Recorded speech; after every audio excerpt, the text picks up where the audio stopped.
Welcome to the Vector Guide. In the first video of this two-part tutorial about creating 3D poker chips, we have taken a look at how to make the round one. And now we're going to take a look at this rounded rectangle. Like this, and you see it's rounded here, and it also needs to have the striped edge. And in order to create that, of course, we could do the same thing we did with the first one and select all these path segments. Like here, I'm going to copy that and paste it. And then we can go to the document info and check out the length of this. And then add all those up and create a large rectangle that is striped. But we would have some issues with that, and also there's a different method creating this. So let's first start with the face of this coin. So I'm just going to drag that into the symbols panel and make this the rectangle face. Just like this. We don't need that anymore. Now we're going to take this rectangle here, and that is a new rounded rectangle that I have drawn, and it fits this exactly. So let's go into outline view, and you see it fits exactly. It's the same size that we need. And I'm going to color it in white. And then let's go to the effect, 3D and materials, 3D classic, and extrude that.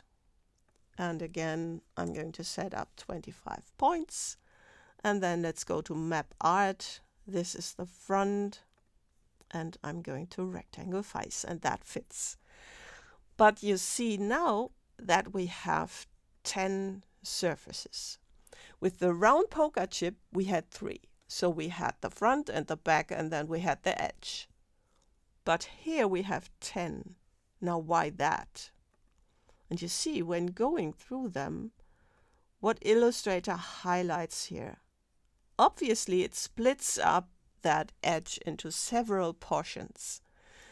And even if we had prepared our artwork fitting all of that, it would be very tedious to edit on the edge and then make it fit.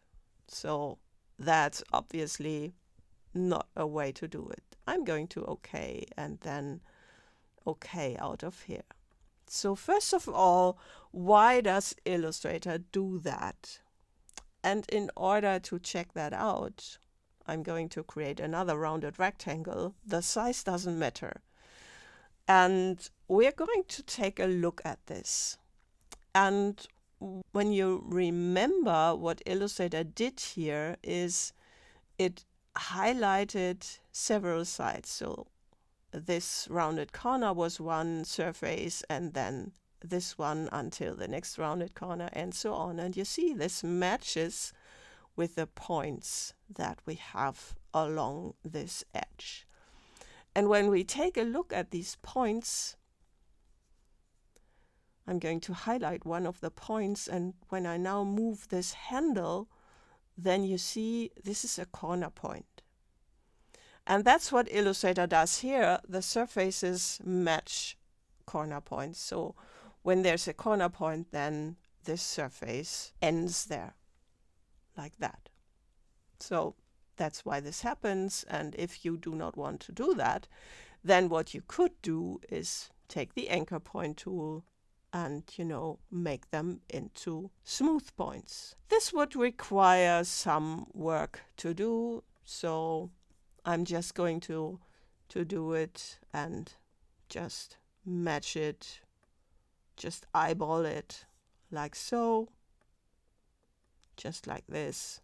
All of these points, all of them eyeballed like this.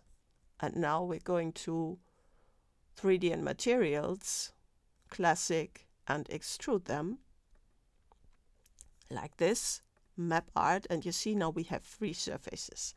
So that would be the way to create this, so that you can just map one edge around it. But we have a different method. Now, for that, I have created this shape.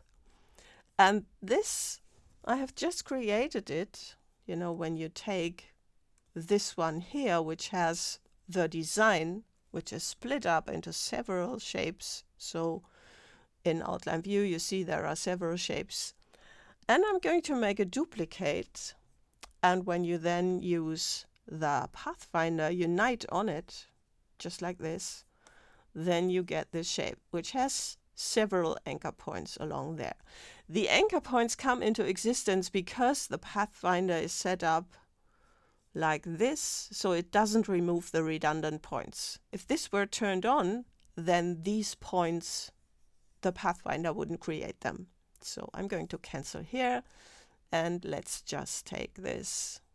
I'm going to make it white, and then let's apply extrude and bevel.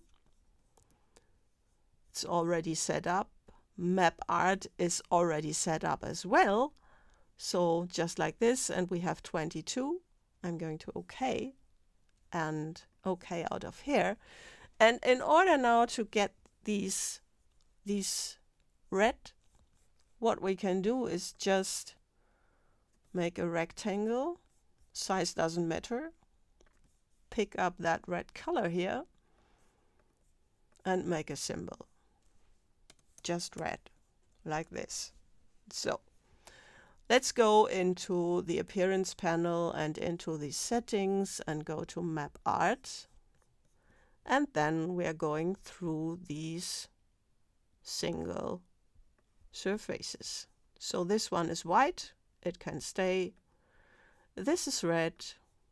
We're just going to set it as red, scale to fit, and then go on. This needs to be red as well, scale to fit, and another one in red, and yet another red one here, and again scale to fit. This one needs to be red, and this one needs to be red as well, just like this.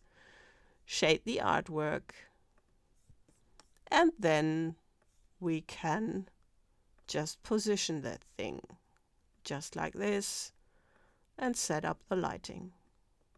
I'm just going to move that here, just like this. So this is another way to set up this edge in the coloring that you want.